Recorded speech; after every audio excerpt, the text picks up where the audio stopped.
All right. This is a very exciting one for me, my friends. When I started this almost a year ago, this particular interview series, as I mentioned before, I put together a bucket list of guests that I wanted to talk to. And at the very top of this list, and I could prove it to all of you, was today's guest, Emma Lovewell. And honestly, we've had great success in booking our guests over the past year or so. I have not had great success with Emma. She really made me work for this one. And it was humbling and at times trying, but here we are. We made it happen. This is a huge honor for me, Emma. Thank you so much for doing this. Thanks for having me, Ariel. And we made it happen. We made I'm it here happen. now. Yeah. I Yeah. have to say, I'm a little bit nervous talking to you. I talk to people for a living, Yep. but because I take your classes so often, it feels like you're a superstar and you're a really big deal. And I didn't think that this would happen, so I appreciate it greatly. And I have to say right off the top, if you don't mind, I just want to thank you sincerely because almost exactly a year ago, February of last year, and I don't usually start my interviews this way. I hate interviews who make it about themselves, but I feel like this is appropriate. Okay. Um, Almost exactly a year ago, I got a Peloton bike. I don't know how to ride a bike. Like I have never rode a bike in my life. Believe it or not, I've tried, but I can't figure it out. So this was a big deal for me, as you can imagine, and it was a Wow. very trying time in my life, confusing time. I was working at ESPN. I didn't know my contract was coming up. I didn't know what I was going to do. And I did two things that helped open the clouds up in my mind. One was take your classes almost every single day. And the other was talk to a therapist, which I had never done before. And I felt from February basically till June that like my mind was opening. And at times you would say things and it would give me clarity. You know what I mean? And so I just want to thank you for that because I ended up in a great place now a year later. And I don't know if I end up in that spot without your classes and without the therapist as well, which I know you're a big proponent of. So sincerely, thank you for that. I know you didn't do anything, know that you were helping me, but it was a really big part of me kind of figuring out where I needed to go in my life.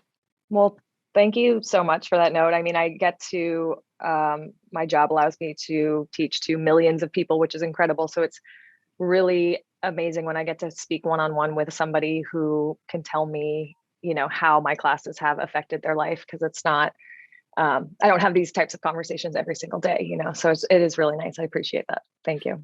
Do you hear this often from people? Like, I guess through social media, you probably are hit up. Do you get these types of messages? And if so, how do you digest them? How does that make you feel?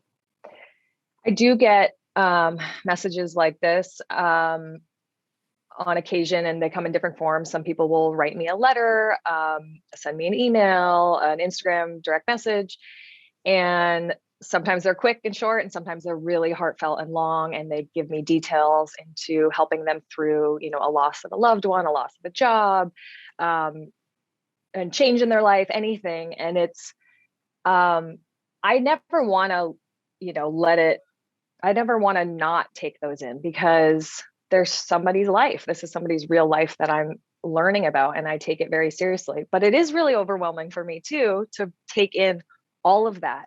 So sometimes I have to kind of just like read one, sit with it for a few moments, and then sort of like let it, like pass, and then like move on. Maybe the next day I can read another one. But if I do read too many of them, I'm like very overwhelmed. I think of myself as an empathic person, and so it sometimes is very overwhelming. Right. But it's all beautiful. It's all like such a wonderful thing.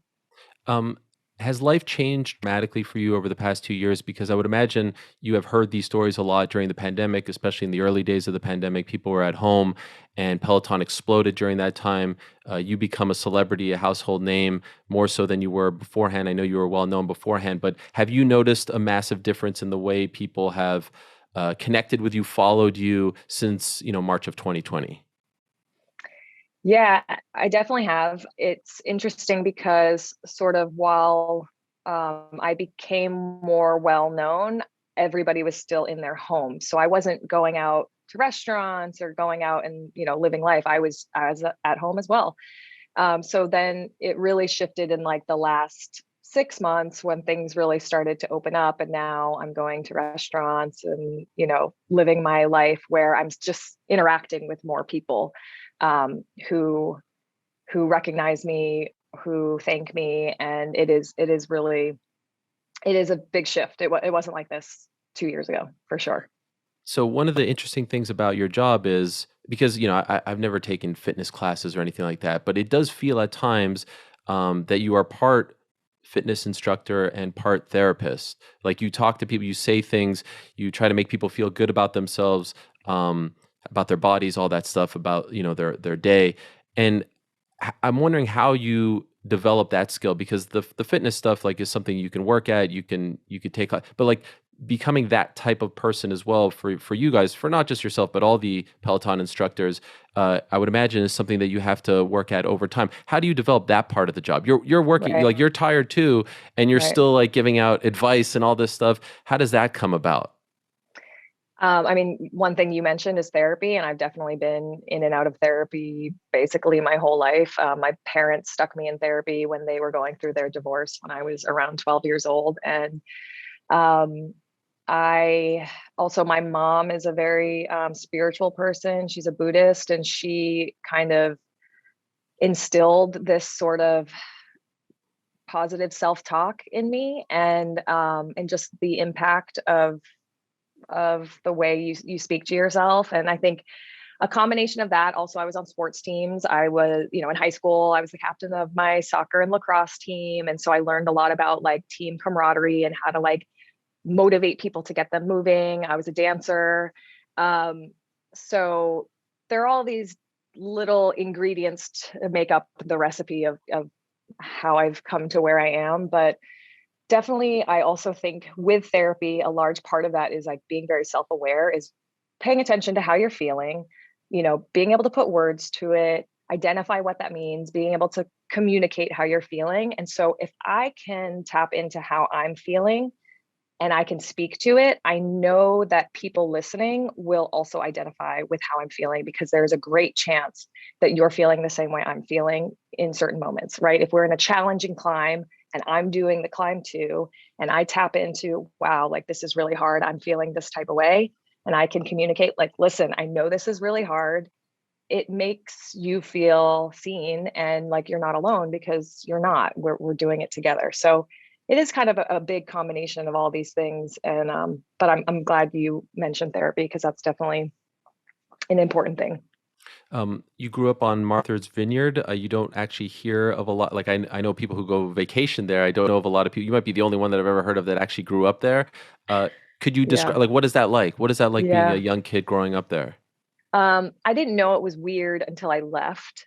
But yeah, Martha's Vineyard, there's no shopping malls, no fast food, there's no stoplights or highways. The first time I drove on a highway was like, I was like 17, 18, and um, it was very scary. But I don't know. I mean, it's a beautiful place to grow up. I'm very fortunate that I was able to grow up there. But we grew up, we had a garden, we grew our own food. My dad was a fisherman and a writer for the local newspaper, very involved in the community, so we would go fishing and clamming, and you just learn to really appreciate the land that you live on and the community that you're in, because it is such a small community.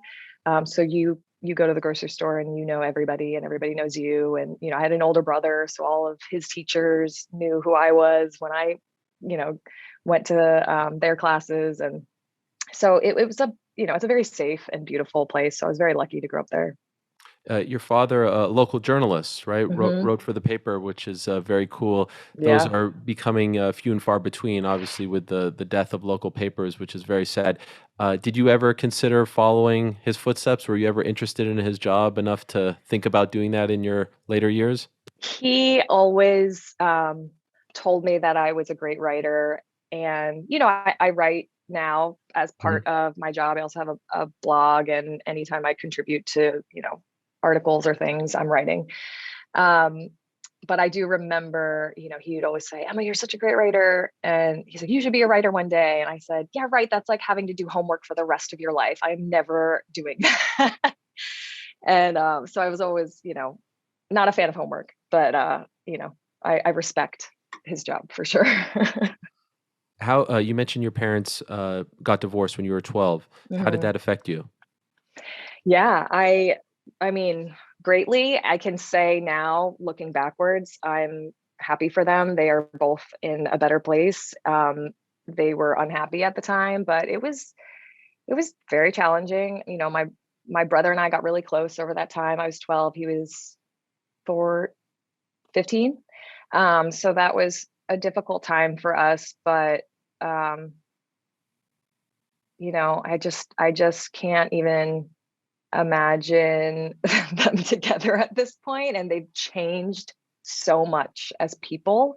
And I've watched that, and it was very challenging for my mom. My mom had a really hard time, and I watched her. She immigrated to the United States from Taiwan. She met my father right away. She kind of like left her culture and family behind a little bit to move to Martha's Vineyard with my dad to start a family.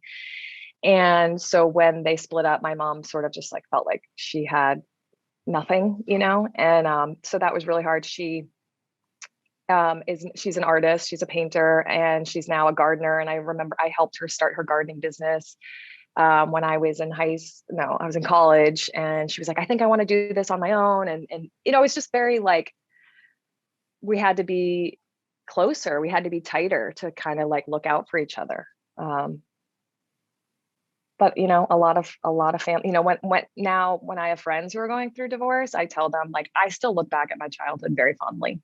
Hmm. Even though I went through that, I still love both of my parents. I don't hate either of them. Like, it is possible to live a happy, healthy childhood and still have divorced parents. Does the experience that you went through affect the way you feel about marriage? Yes. I'm yeah, I guess I just, maybe it's because of this, but I've never been a little girl who was like dreaming of her wedding. Like, that's just not me. And some of my friends are like that. And so I could say that that's because of my parents getting a divorce, or it could be for other reasons, but it's definitely not, it's not as like fairy tale to me. It just seems a little more like transactional, but I still am very happy for people who get married, and I still believe in marriage. I think it's a beautiful thing. But yeah, I guess I've never been like somebody who like dreamt of a wedding. I've heard you talk about, obviously Martha's Vineyard, pretty affluent community, right? But you didn't grow up in a family that had a lot of money. Like, you would get your brother's hand-me-downs and his Yeah. clothes, his whatever. And I'm wondering, like, how that affects a young girl's confidence when you're growing up around people who have a ton of things, a ton of new things, who are going on trips, and you don't have those things. Were you able to turn the negatives into positives, or did you feel lesser than your friends, than your peers, because you weren't getting those shiny new toys and those great trips?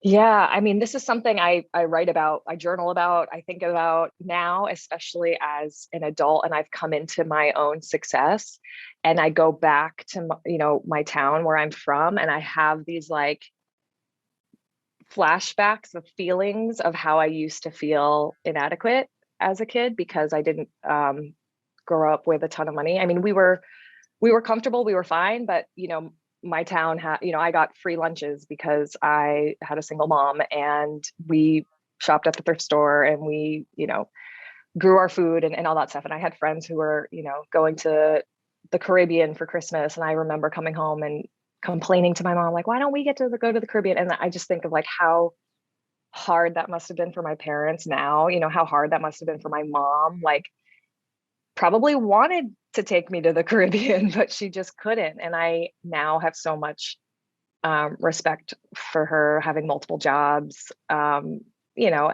I think that it has made me the person that I am today. But definitely when I think back on that, like the yacht clubs and the, fancy clothes and the dinner parties and all this stuff, I was there.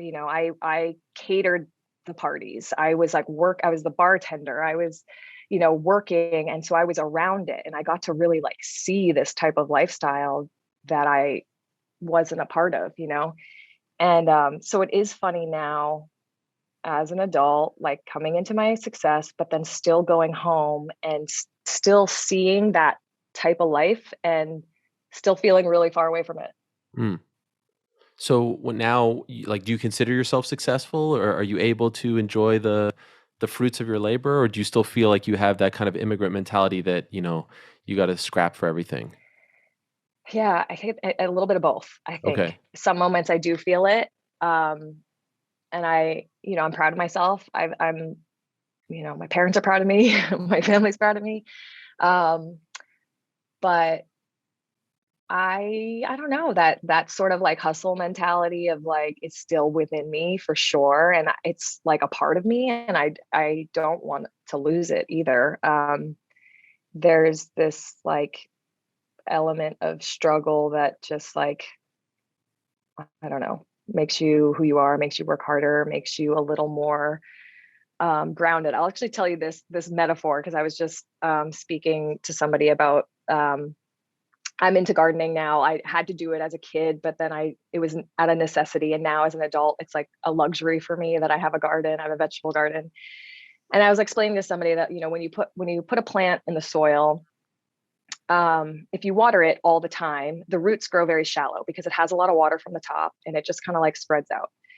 But if you don't water a plant a lot, the roots have to grow deeper and deeper and deeper because it's searching for water. So there's like this element of like not having everything and struggling a little bit that like makes you root deeper, which you become a more resilient plant. Actually, if the wind comes, you're less likely to blow over. And I just think about that. It's like if you're just given everything, if you're giving water all the time, it's like you got some roots, but they might not be that sturdy and strong. You take a little like despair and like, dehydration in there. It like makes you really sturdy and grounded. I love that. That is Yeah. amazing. That is a tremendous analogy, and I know that gardening has been a big part of your life. You mentioned your mom's business, Yep. and you had to kind of take over for a while when she got sick, right? She's a Yep. cancer survivor. She's all good now, right? Thank God. Yes. Yes. She's Um, very healthy now. how tough was that for you? Again, your parents are divorced. It seems like my read on you is that you are a scrapper. You are a fighter. Like Yeah. you don't roll over and let these moments get to you. And here you are, relatively young, and you're taking over her business while she's getting treatment in Boston, I believe. Hmm. So how was that for you? How difficult was that for you mentally? That was like such a crazy time in my life, but at the time it was not. You're just like, I got to do this. Like, this is what needs to be done. I'm going to do the thing. I'm going to compartmentalize all my feelings so I can just get it done. And now when I look back at that, I'm like, oh my God, like, wow, what a tough time that was. Um, I was at a time where I was unhappy at my job at the time. I worked at another fitness studio. I was burnt out. I was teaching 15, 18 cycling classes a week, and I was tired. And at that same time, my mom had this diagnosis. She had like a tumor in her sinus that was like touching her brain. And she discovered that by having a bloody nose Well, that wouldn't stop. And so I went home, and, the hospital's small on Martha's Vineyard. There's not a lot there. So, my mom's confused, and, English is her second language. And so she's just needed me there. And I realized, I was like, okay, we got to get you to Boston. Like, what's going on? Like, this is crazy. Like the ER wasn't really helping. So I was like, okay, I got to problem solve, called Mass General, big, well-known, respected hospital. They have an ear, nose, and throat um, division. And I booked us you got to get on the ferry. So the next morning we jump on the ferry. I get an appointment. We go straight to Boston. One thing leads to the next. She has surgery. They figure out it's cancerous. She needs 8 weeks of radiation, and they only have that in Boston. They don't have that on Martha's Vineyard. It's the height of the summer, which is her working business. And I was unhappy at my job, and I was like, I'm going to quit my job. I'm going to move home. I'm going to run your gardening business for you so you can live in Boston and get treatment. I knew gardening because of her, but like, I'm not her. So I moved home, and I had like 7 or 8 houses that I would go to garden, rotating throughout the week. And all of her clients were super understanding. Of course, she had been their gardener for many years. And these are, affluent homes, and so we worked it out. My mom came home on some of the weekends, and she would like evaluate my work Uh, and give me pointers and figure out what I could do better. And it was so important that I could be there for her at that time. And also moving back to the Vineyard, I do still have a very strong sense of community there. My dad's there, a lot of my friends are there. I like needed that too. Like it felt like my friends, I'm still very close with a lot of my friends from high school and childhood, and they were there for me. And it just felt like I needed to be there too, with them. So it thankfully, it worked out, and she's healthy and she's cancer free. so you quite literally saved her business, right? If you don't take it over, maybe it all goes away. Yeah. Yeah. That's an Yeah. incredible thing. Yeah. She's still gardening. I mean, I Uh, hope she can retire soon. She just turned 70. But she loves it. She loves, she scaled back. She's, maybe has like 4 or 5 clients now, but she just loves it so much. And it's so nurturing to have your hands in the dirt. as you mentioned earlier, you grew up playing sports. You're active. I believe you were a lifeguard as well. Um, you see, I try to do research Yeah, beforehand. thanks.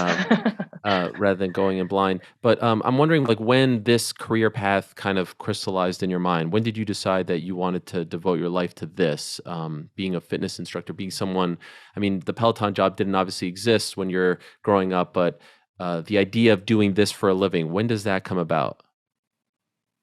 Yeah, it is. I am somebody who I don't set very long-term goals for myself, but I've set very short-term goals for myself. I kind of like focus in on something that I'm curious about, and I'm like, I'm going to lean in this direction. I'm going to open this door, see how far I can get. As soon as it doesn't feel right, I'm going to like go into a different direction. That's always just sort of been my thing. When I was in college, I studied abroad in Beijing, and I studied, Mandarin, reading, writing, speaking. And I thought that maybe I would just move to Beijing after college. I didn't really know what I wanted to do. I was always a lifelong athlete. I grew up playing sports, very active, lifeguard. I was a dancer, but I never thought I was a good enough dancer to be a professional dancer. And then my senior year, I did an internship in New York City. I worked for a theater doing marketing, and I worked with an all-female hip hop dance company in Brooklyn. And I just like fell in love with New York. I was like, this is my place. There's so much diversity. There's so much energy and ambition. And I just was so drawn to it. And I was like, okay, I'm going to move to New York. And while I was, you know, um, doing the internship, I was taking dance classes. A few people told me about auditions. I ended up booking a couple dance jobs. I booked a music video with Bjork, and I danced at like the MTV U Awards. And I was like, wait, maybe I can make it as a dancer. Like maybe I can do this. So I moved to New York, and this is how pragmatic I am. I'm like, I'm going to give myself 12 months. I'm going to give myself a year. If I don't like make some sort of progress, I'm going to change career paths. I'm going to try something else. I'm going to give myself, 1 year. So I was, studying dance in all these programs, dancing with different dance companies, auditioning. And almost at that 1 year mark, I ended up signing with a big dance agency. And to me, that was like the sign that I'm doing the right thing and I was on the right path. So I did that, got into some fitness modeling, because at the time, that's when brands started saying like, oh, we actually want like a more muscular, like shorter model. We don't just want a runway model.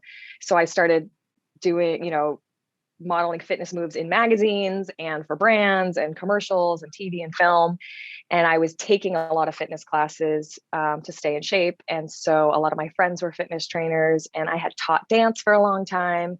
So I was like, let me like dip my toes in this. And I was bartending on the side as well. And I told myself, I was like, I don't want to be bartending after I turn 28. I just like made up this number in my head. I was like, 28 sounds like a good year to stop bartending. And it was like 6 months before my 28th birthday. And somebody was like, why don't you audition to be a cycling instructor at this one studio?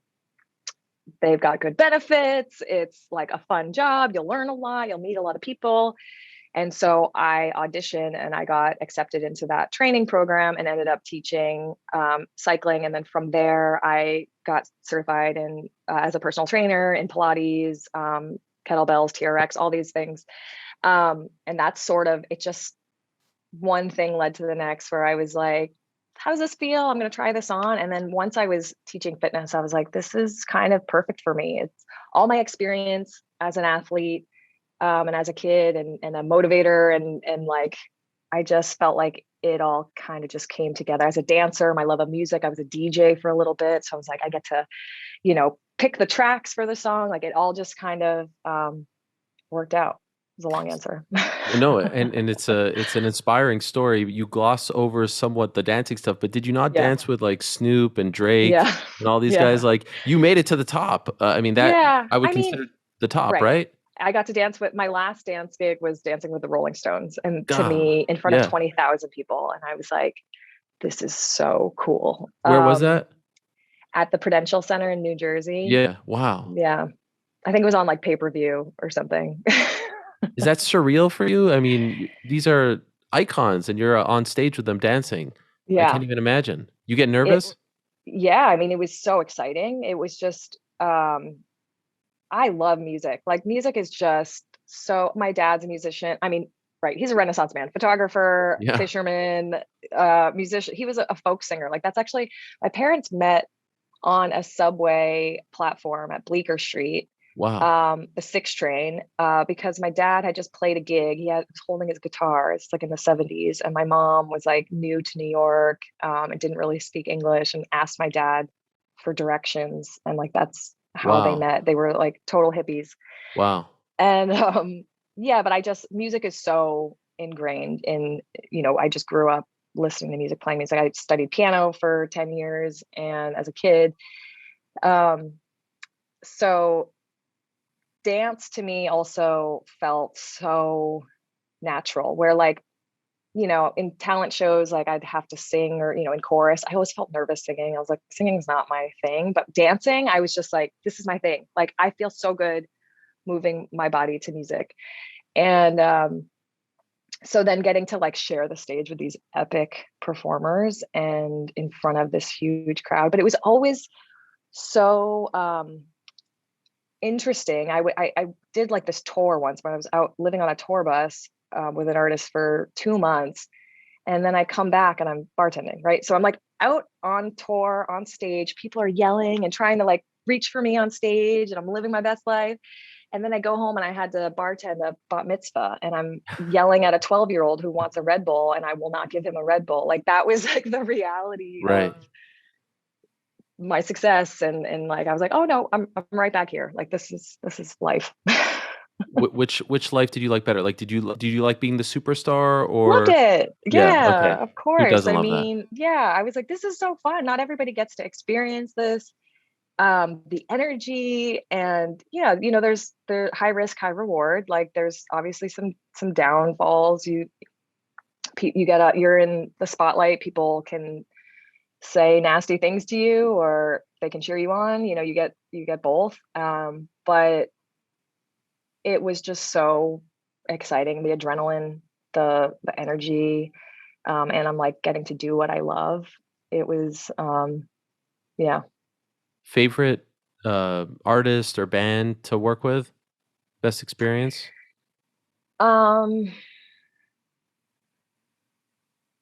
I mean, I guess I would have to say it's the Rolling Stones, just because that was like the largest Mhm. stadium I'd ever performed in, and the most iconic Yeah. band. So yeah, I would definitely, you know, say the Rolling Stones. Was Drake a cool guy?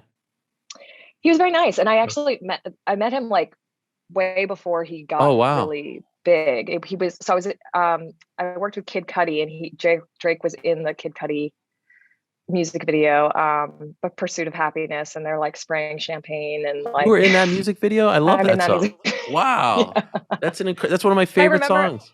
I have a photo of me watching back the tape, like with both of them, and they're like cracking up because they think it's so, like, a bunch of teenager boys. I mean, I'm pretty sure they were like 18. I don't even Yeah. know how they were young. And I'm like looking like, like kind of like rolling my eyes at them. But um, yeah, they were super nice. Yeah, That is amazing. That I think that was yeah, wasn't that the theme song for the HBO show, How to Make It in America? yeah, yeah, Famous yep, song. Well yeah. done. How many It is a music famous song. videos have you been in? I don't know. Okay. I was in a lot of So many that you can't s- remember. yeah, and I was in a lot of people thought that I was Latina, so I was in a lot of like Latin music videos. Okay. And I was like, whatever, I'll play the role, like whatever you need, like I'm an actor, I'll make this work. Um, so there's a lot of artists like maybe you've never heard of, Yeah. but yeah, I mean, and they don't pay well. Don't. Don't get it twisted. Okay. Music How does videos that do work? not pay How does well. that work, by the way? Like, how do you work for the agency and they put you into these things or Yep. okay. Or I knew like the choreographer who had to cast for it. Like I even did like a rap music video where it was literally like a bunch of women in a mansion with like a marble floor and Oh like a my. bunch of fancy cars parked out front. Like I was like, it was in the 2000s, but it Yeah. felt like a 1998 rap music video. I was just like cracking up to myself. I was like, I can't believe I'm in this. Now, when you're the dancer, you're somewhat, faceless, right? Like you're just one of many. Yeah. Are when you're doing that, are you looking at the star and saying like, I want to be the star. I want to be the one that people know, that people look up to. Are you thinking like that? You don't want to be in the background. You want to be up front. Right. It is like a very different shift. Like my job now Yeah, you're the star. versus Yeah, I'm the headliner. Like I'm right. the person, right? Exactly. And I spent so long as like a backup dancer. And yeah, yeah, I mean, I wasn't an amazing singer or rapper or anything, but when you look at like somebody who's just like in the spotlight, you know, being appreciated for their talent, like that just feels really good. It feels really good to be acknowledged for your talent. And so, yeah, sometimes when you're a backup dancer, depending on how many there are, you feel like you're kind of like fighting for attention a little bit, if there's like 25 background dancers versus like two, Um, but I was never like, oh, I'm gonna be the star. I'm gonna be the, as a kid though, I wanted to be a news anchor though, actually. That was like a thing. I grew up watching Connie Chung on on the news. And Legend. I always I I mean, and I say this too, like that she representation matters because I saw her and I was like, she looks like my mom. And I had never seen an Asian woman with authority on television who was like well respected. And I just remember looking up to her. Um, and so we had like a, camcorder at home where I would pretend to tell the weather or the news or whatever. So it is weird that like my job is like oddly performer, news anchor, like DJ all in one in a weird way. Yeah, and going back to a previous question, you did sort of kind of want to be like what your dad was doing because that is journalism, what she does, right? Right. So I don't know if Right. they had, I didn't put it okay, together right. in my Maybe deep mind. down. No, yeah, yeah. I was like, in my mind, Connie Chung doesn't do homework. She Right. just Right. Have you ever met her? no, not Oh, yet. that she's. I remember when she got that gig with Dan Rather. That was a huge deal. And so when so you were working for another company. Mhm. You didn't. I don't know if you're allowed to say their name. We shall not name them. Who cares about them? Then It's you not get the important. Peloton job.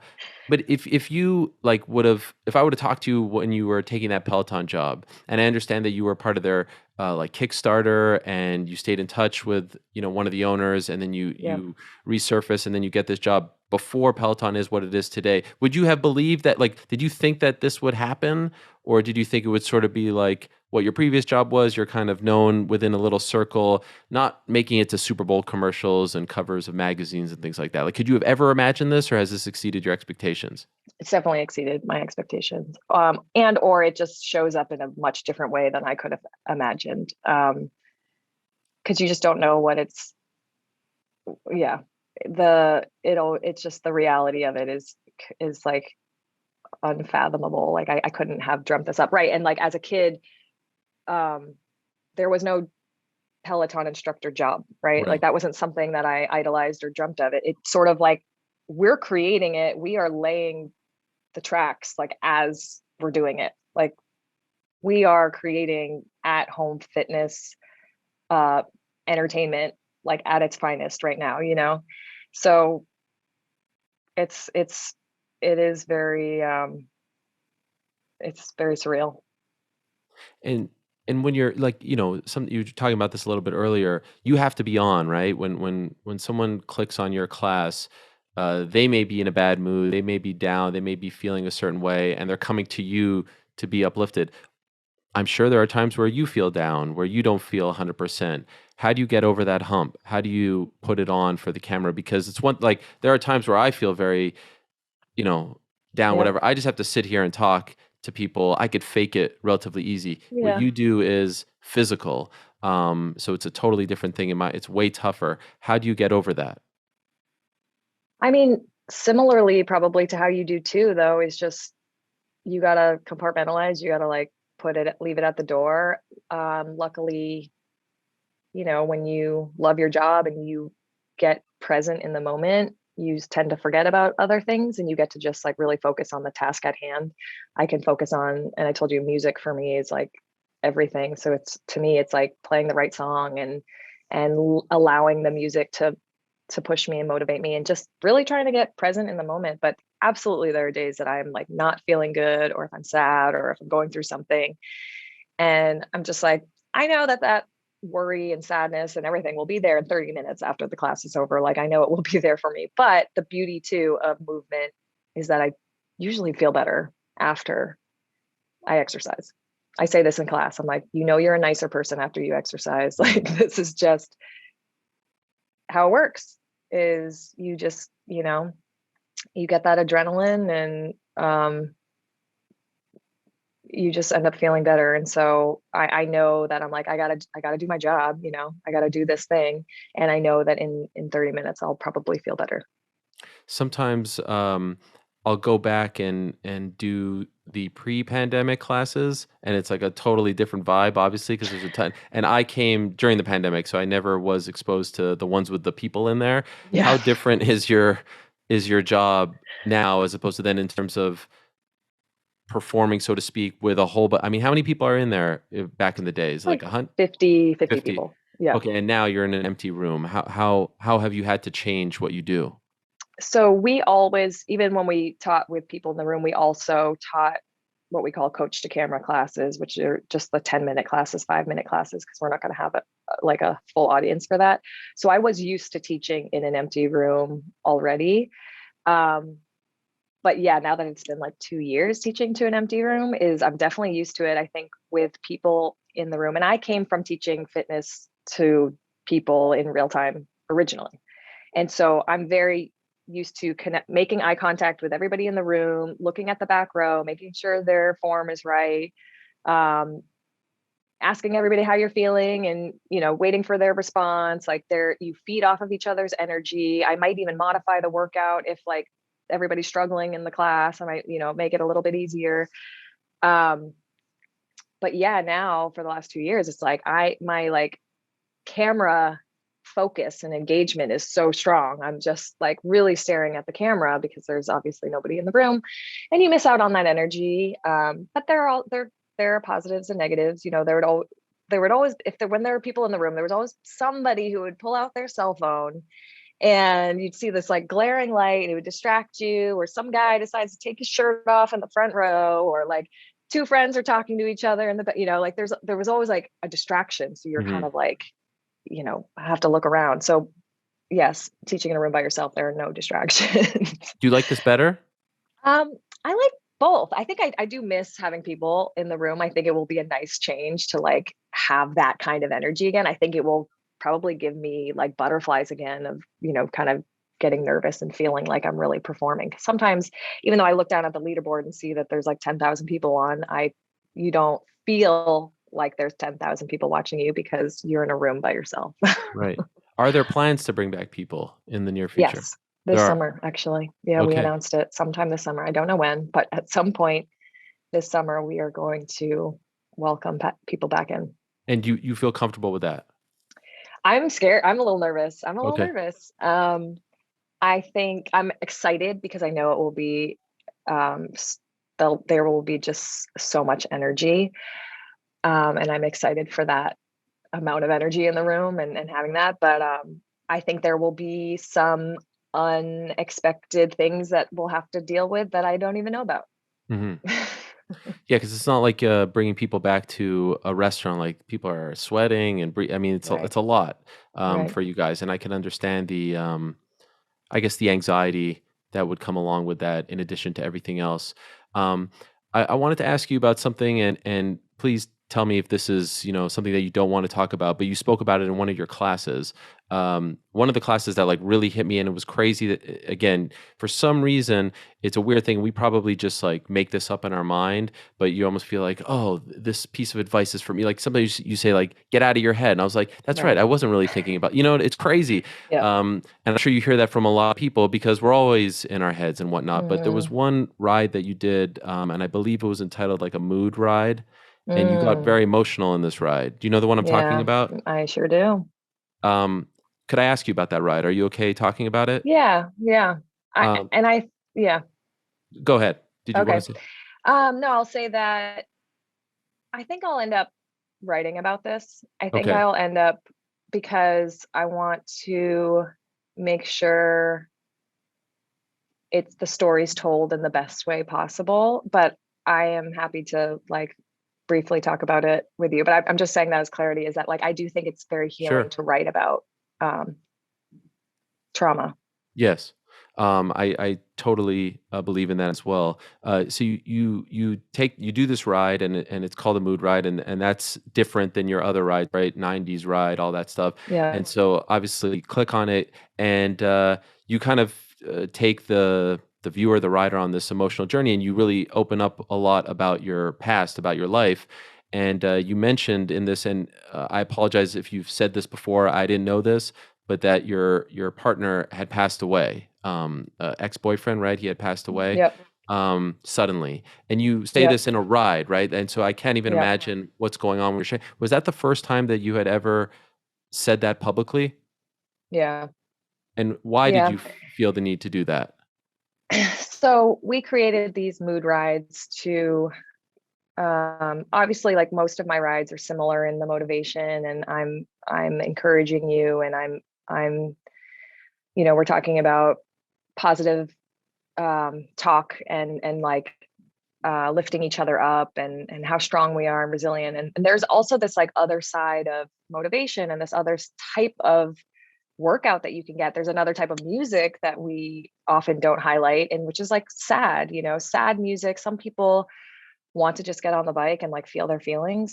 People will cry in rides. It's totally normal when you have all of that energy and pent up emotion, and then all of a sudden you are given permission to release it. It's like so cathartic. I've absolutely been in like I took a boxing class and the instructor just said something right and turned all the lights off and I was just like wailing at this bag like in tears. Like I've definitely had that experience and it feels so good afterwards. Like so we kind of just wanted to give people a different range of emotions to be like, listen, we know that sometimes you feel sad in rides, but now we're giving you permission. Like here is an actual ride with sad music, with gentle language that will support you through that emotion. And so I took it as like, this is my job to be like your friend. Like this is a safe space. Like if, you want to feel your feelings. And I have said this before, but the way that I think that I motivate people is by being authentic to myself and listening to myself. And if I can share something that I'm feeling, I know that somebody else might identify with that feeling. And so I have experienced loss. I had a boyfriend when I was in my mid 20s who passed away unexpectedly. And I was like, I've never shared this. And I know I'm just like sharing the tip of the iceberg. And there's like so much more to this story, but I just want people to know that I too have experienced loss. Everybody will at some point. It is a normal thing. And like, how do we move through it? How do we, and I shared in the ride that like one of my friends said to me that helped me a lot at that time of grief was, she said, the way that you're feeling right now is not how you will always feel. It feels so permanent. It feels like you will never experience another feeling, but she was like, you will. This feeling you will move through and you will not always be this sad. And it was so hard to believe that because I was literally waking myself up crying every day for a week, And so I just wanted to share that to let people know that they're not alone. I know that everybody experiences loss at some point of some kind. And that was my way to like just connect. And I got emotional, obviously, because how can you not? I was playing Coldplay at the time, and it is, a sad song. So again, it's one thing to say it in an interview or, to write it, but to do it while you're actually on a Yeah. bike, like, what do you remember from when you signed off? How did you, I can't imagine like emotionally how you felt afterwards. You must have Yeah. felt exhausted in many respects. I was exhausted. You Totally. were, That's a yeah, great word for it, because even like when I knew, I was like, I think I'm going to share this story. I had it in my head. I was like, I think I'm going to share the story. And I was like, I think I'm going to do, this is where I'm going to share it. And so I did. And then I was like, oh my God, I did it. Like, it's sort of, I do think, and that's why when people say like therapy is important, is because it feels good to talk about things. We like hold these feelings and stories in, and sometimes it just like needs to be let out. It's like everything is energy and you got to move it. So in that way, I almost was like, like I took like this exhale that was like, I shared it, I did it, I felt it. Every time you can like share the story and move through that emotion, I feel like you're closer to healing from it in a way. Um, so yeah, I mean, after he passed away, I was like upped my therapy to twice a week. I like got a unlimited yoga subscription and was literally going to a yoga studio every single day, because I was like, I don't want this trauma to haunt me in 30 years from now. I'm gonna like, I got very like type A about my trauma, and I was like, I'm gonna fix it. I'm gonna heal from it now. And I went through a really intense like grieving process. But yeah. So how, yeah, I was just gonna, how did it change you? How do you feel like this, life-changing event changed you in what way? I mean, it's just like life is short. Mm. Like, wow, life is short. And like, don't ever not tell somebody how you feel about them. Like, don't, like, just life's too short to like not tell somebody that you appreciate them and love them. Like, you gotta just, it's so important just to say it, to be it. Um, it's not worth it to like hold a grudge, or I don't know. It takes too much effort to like hate, and it's so much easier to just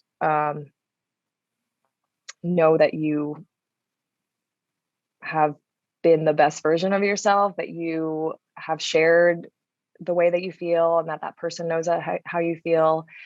Um, but yeah, I mean, it was just like I felt like I got run over by like a hit by a Mack truck or something with emotion. It was like so overwhelming. I had never like felt all of those feelings all at the same time, but it's like crazy. Death is something everybody experiences, literally Mhm. everybody, So I knew I was not unique in that. Um, but yeah, the way my friends like came through, and I had friends from home who came to New York to stay with me and like support me through that. It was just like, it was wild, a wild And time. and you were how old? It's like 25, I Oh, think. wow. Yeah. Um, and just curious, because you mentioned talking about it, like there are times where I've shared things that I wasn't planning on sharing, and then you're just in the moment, you're like mentally talking to yourself, and you're like, "F Yeah. it, I'm just going to talk about this right now." Was it Right. like that too? Like, did you plan that, or did it just happen in the moment? No, I had thought about it. Okay, I wasn't 1,000% sure I was going to share it, but I had thought, I was like, if I'm going to share this story, this would be the time to do right. it. And so I talked it out. I like wrote it out. I prepared, because I was like, I can't just like go in and like you know, I actually remember one of my first lessons as a fitness instructor.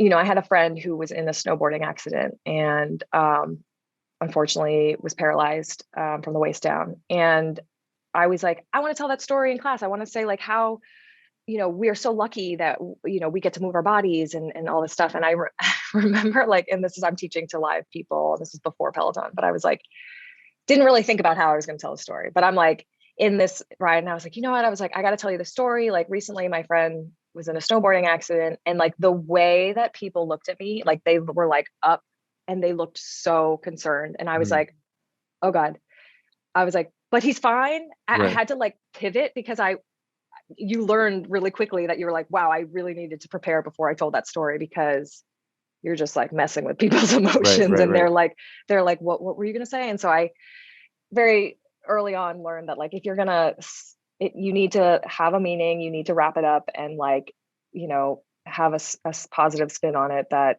is succinct because you really have people's attention. Right. And people are really listening. I would imagine maybe not the type of thing that you share if there's a full classroom, right? Like maybe for that particular one, it was good that you were alone. Yeah. Right? Yeah. Maybe. Totally. That's very true. Yeah. Just a few more things and then I'll let you go. And thank you so much for this. I really appreciate it.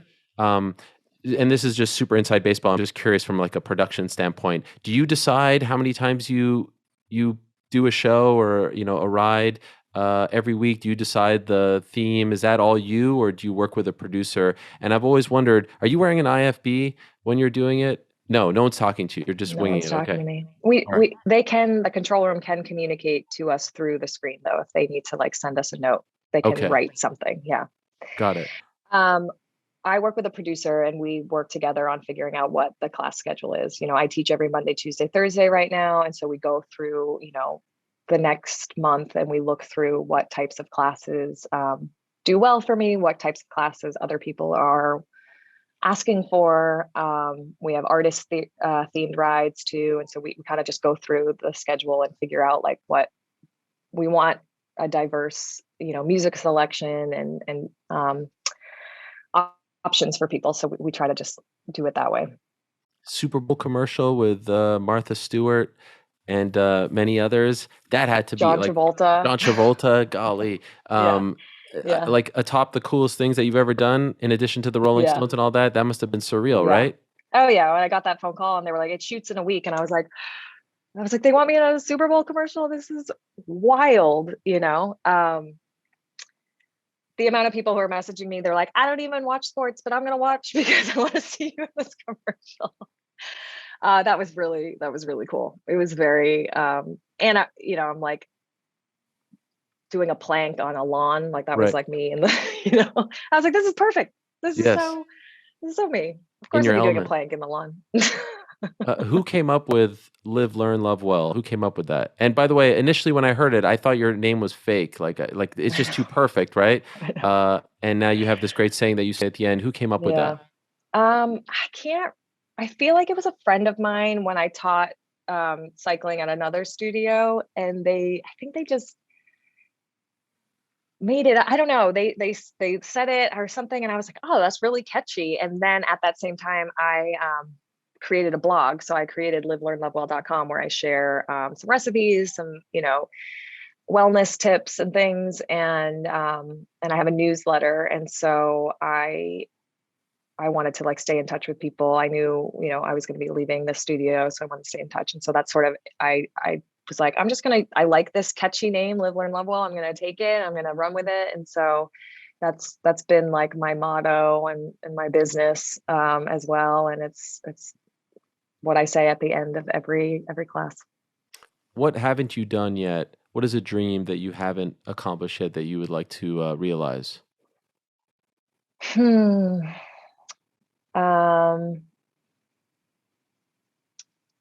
I actually think I'd like to write more. So a book is in there.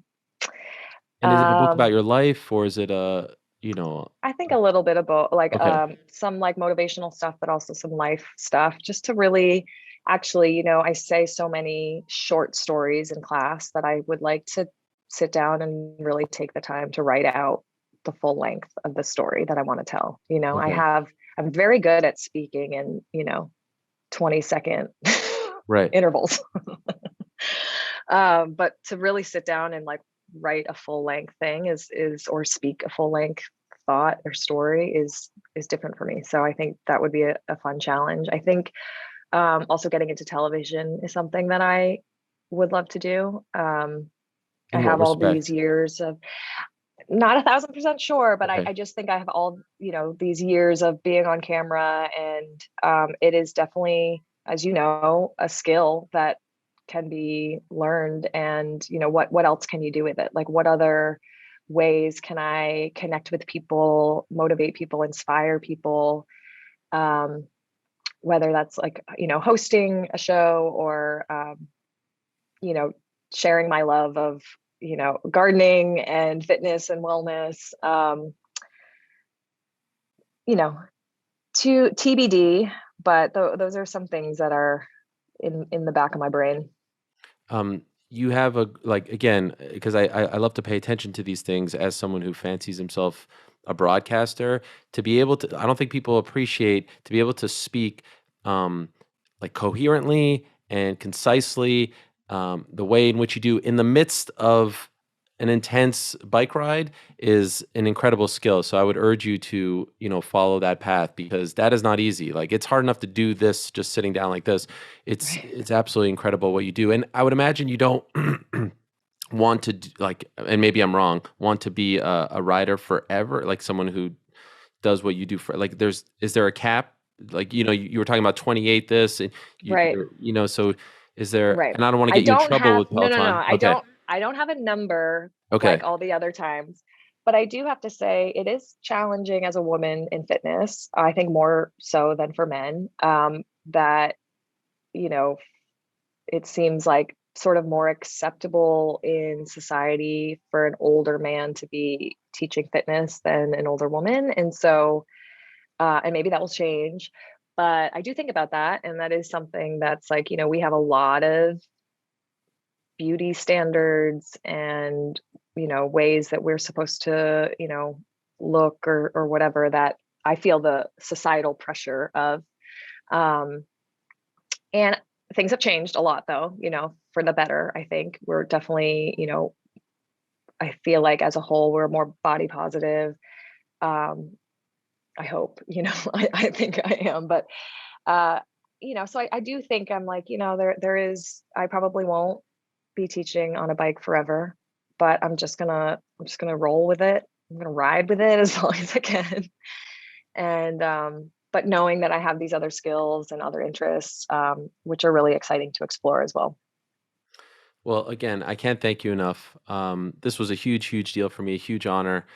Thank you not only for the time and for trusting me because I felt like you guys weren't really quite sure what the hell I was, trying to get at here with this. But I hope now I've proven Yeah, that. and I want to say that like the way that you've always spoken about my class on Instagram, is you were always so sincere and appreciative of it. And I was like, you just seem like such a nice person. I was like, I would love to have this conversation because um, I know nothing about MMA, but I know that we connect on another level. So it's really nice to have this conversation. I appreciate all the nice things that you say about my Oh, class. for sure. So And thank it's you. 100% true. And you really did help me last year a lot. So it almost felt like I needed to I needed to say this to you, right? I really was in a tough spot there. So thank you for what you do. And I will speak on behalf of so many others who I'm sure feel the same way for all the great work that you and your colleagues do, because you really truly do help people, not only physically, but mentally as well. And that's a huge deal for me. So keep up the great work. All the best to you and your family.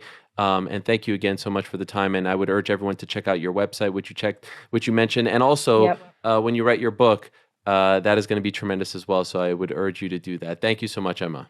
Thank you, Ariel.